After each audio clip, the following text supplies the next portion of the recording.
کہہ دو کہ جو شخص جبرائیل کا دشمن ہو اس کو غصے میں مر جانا چاہیے، اس نے تو یہ کتاب خدا کے حکم سے تمہارے دل پر نازل کی ہے جو پہلی کتابوں کی تصدیق کرتی ہے اور ایمان والوں کے لیے ہدایت اور بشارت ہے۔ جو شخص خدا کا اور اس کے فرشتوں کا اور اس کے پیغمبروں کا اور جبرائیل اور میکائیل کا دشمن ہو تو ایسے کافروں کا خدا دشمن ہے۔ اور ہم نے تمہارے پاس سلجھی ہوئی آیتیں ارسال فرمائی ہیں اور ان سے انکار وہی کرتے ہیں جو بد کردار ہیں۔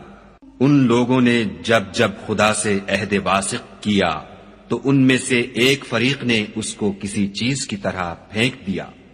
حقیقت یہ ہے کہ ان میں اکثر بے ایمان ہیں۔ اور جب ان کے پاس خدا کی طرف سے پیغمبر آخر الزماں آئے اور وہ ان کی آسمانی کتاب کی تصدیق بھی کرتے ہیں تو جن لوگوں کو کتاب دی گئی تھی ان میں سے ایک جماعت نے خدا کی کتاب کو پیٹھ پیچھے پھینک دیا گویا وہ جانتے ہی نہیں، اور ان ہزلیات کے پیچھے لگ گئے جو سلیمان کے عہد سلطنت میں شیاطین پڑھا کرتے تھے۔ اور سلیمان نے مطلق کفر کی بات نہیں کی بلکہ شیطان ہی کفر کرتے تھے کہ لوگوں کو جادو سکھاتے تھے، اور ان باتوں کے بھی پیچھے لگ گئے جو شہر بابل میں دو فرشتوں یعنی ہاروت اور ماروت پر اتری تھیں، اور وہ دونوں کسی کو کچھ نہیں سکھاتے تھے جب تک یہ نہ کہہ دیتے کہ ہم تو ذریعہ آزمائش ہیں، تم کفر میں نہ پڑو۔ غرض لوگ ان سے ایسا جادو سیکھتے جس سے میاں بیوی میں جدائی ڈال دیں، اور خدا کے حکم کے سوا وہ اس جادو سے کسی کا کچھ بھی بگاڑ نہیں سکتے تھے، اور کچھ ایسے منتر سیکھتے جو ان کو نقصان ہی پہنچاتے اور فائدہ کچھ نہ دیتے، اور وہ جانتے تھے کہ جو شخص ایسی چیزوں یعنی سحر اور منتر وغیرہ کا خریدار ہوگا اس کا آخرت میں کچھ حصہ نہیں، اور جس چیز کے عوض انہوں نے اپنی جانوں کو بیچ ڈالا وہ بری تھی، کاش وہ اس بات کو جانتے۔ اور اگر وہ ایمان لاتے اور پرہیزگاری کرتے تو خدا کے ہاں سے بہت اچھا صلہ ملتا، اے کاش وہ اس سے واقف ہوتے۔ اے اہل ایمان، گفتگو کے وقت پیغمبر خدا سے رائنا نہ کہا کرو، انظر نہ کہا کرو، اور خوب سن رکھو، اور کافروں کے لیے دکھ دینے والا عذاب ہے۔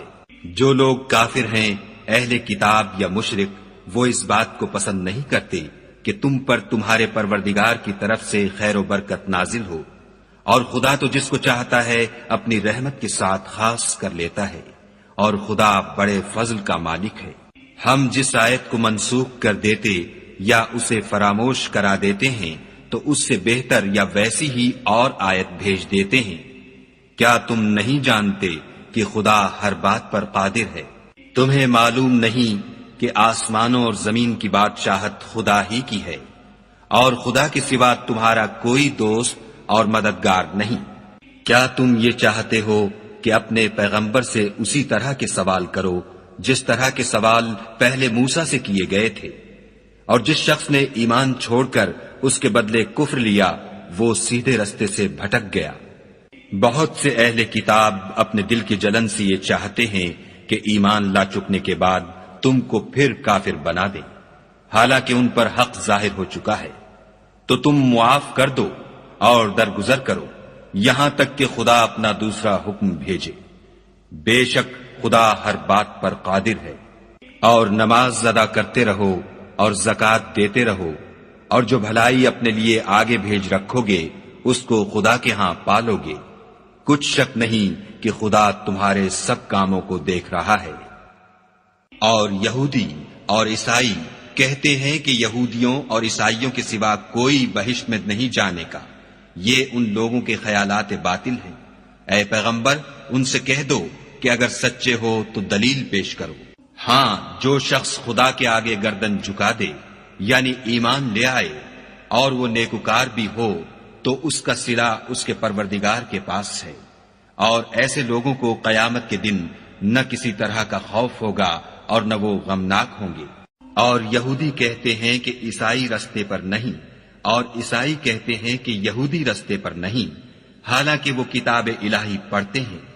اسی طرح بالکل انہی کی سی بات وہ لوگ کہتے ہیں جو کچھ نہیں جانتے، یعنی مشرک تو جس بات میں یہ لوگ اختلاف کر رہے ہیں خدا قیامت کے دن اس کا ان میں فیصلہ کر دے گا۔